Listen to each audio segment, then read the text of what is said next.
Here's the thing, polls can be deceiving if you only read the top line. Yes, Donald Trump's approval ratings on foreign affairs, particularly his handling of the Israel-Hamas conflict, have climbed 10 points in the latest AP survey. But beneath that bump lies a deeper current of frustration, anxiety, and distrust running through American voters. And it's not about Gaza or foreign policy, it's about the American wallet.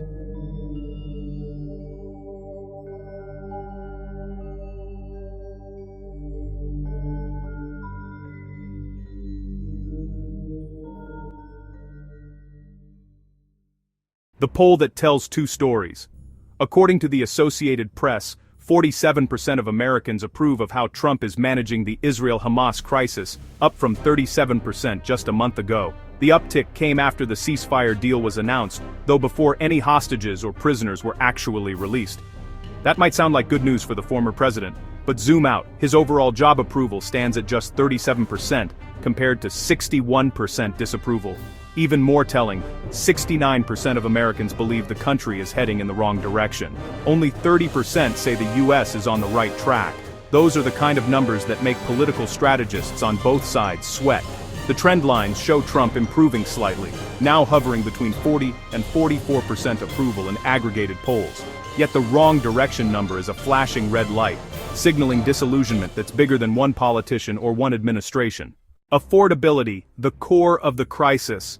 Let's break it down. When people turn on the news and see street protests, arrests, or political infighting, it's not just about ideology, it's about survival. Affordability, that's the word that keeps surfacing. Whether it's groceries, rent, or gas, Americans feel squeezed. They're not filling up the tank all the way anymore. They're cutting back at the supermarket. They're wondering why their health insurance bills are climbing even when inflation supposedly cooled. And it's not just a feeling.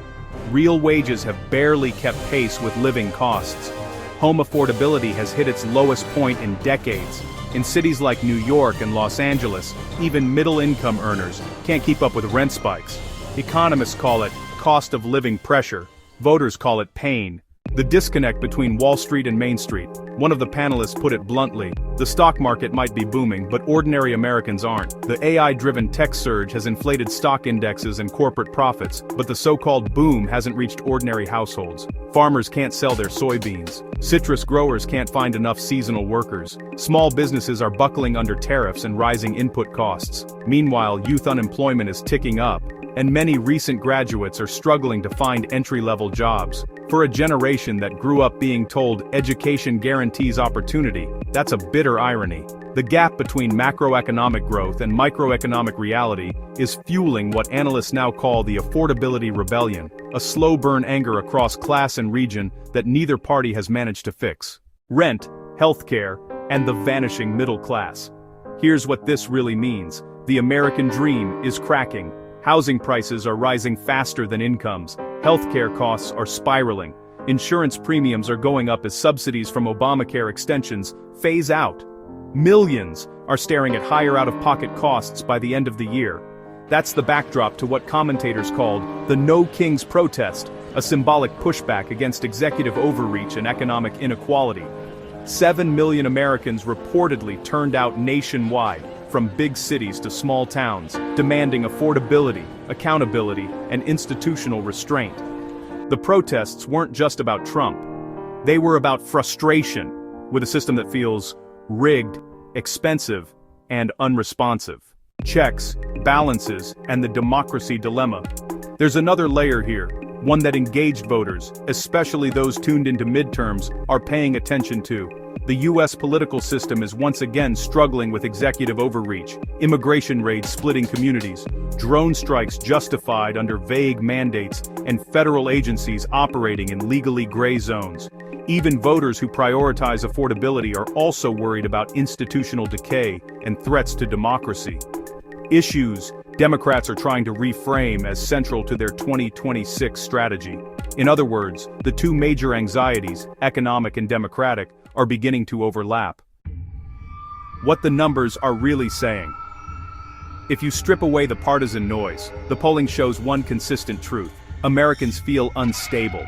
They're skeptical about government competence, angry about cost of living, and uneasy about the country's direction. Trump's bump on Israel policy doesn't erase that. In fact, both parties are facing the same reality. Affordability is the new moral issue. Forget culture wars and social flashpoints. The defining political question now is, can I afford to live the life I worked for? The AI factor, a new generation's anxiety.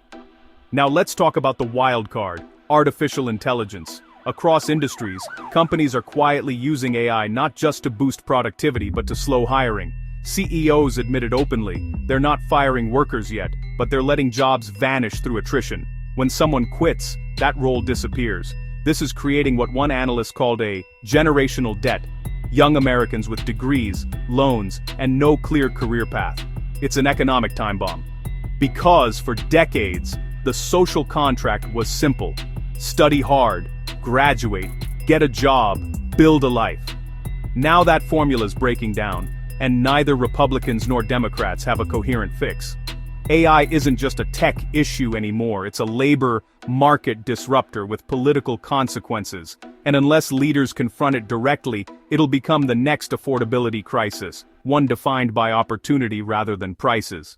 The political fallout ahead. For Republicans, the challenge is internal. While the GOP dominates headlines with cultural battles and internal feuds, the core economic message is muddled. Voters aren't just angry at Washington, they're exhausted by performative fights that don't lower their bills. For Democrats, the message problem is different. They're trying to sell economic recovery while people's rent, insurance, and student debt still crush them. Optimism doesn't land when the fridge is half full. That's why the wrong track number, 69%, matters more than any partisan metric. It's the clearest indicator of national frustration. If that doesn't move, neither party's slogans will matter. Foreign policy gains, domestic discontent. Trump's improved ratings on the Israel-Hamas conflict show something subtle. Americans may separate his foreign decisiveness from their domestic discontent. They approve of strength abroad, but feel neglected at home. That's a dangerous split for any administration. It means voters can like your global posture and still fire you over grocery prices. The middle America mood right now is, yes, be strong overseas, but fix the basics here. Until the US government, Republican or Democrat, reconnects foreign credibility with domestic affordability, those poll numbers won't budge much. Bottom line, Pulse News. Analysis. America's political battleground isn't ideology anymore, it's affordability. Voters don't want slogans about freedom or progress, they want a paycheck that stretches, healthcare they can afford, and a future their kids can believe in. Trump's bump on foreign policy may be real, but it's floating on a sea of economic unease. The next election, midterms or otherwise, will come down to who can restore a sense of stability and fairness in everyday life. Because beneath every protest sign, every approval rating, every wrong track poll, lies one question pulsing across America. Can I still make it here? Until that question is answered, every administration will be on borrowed time.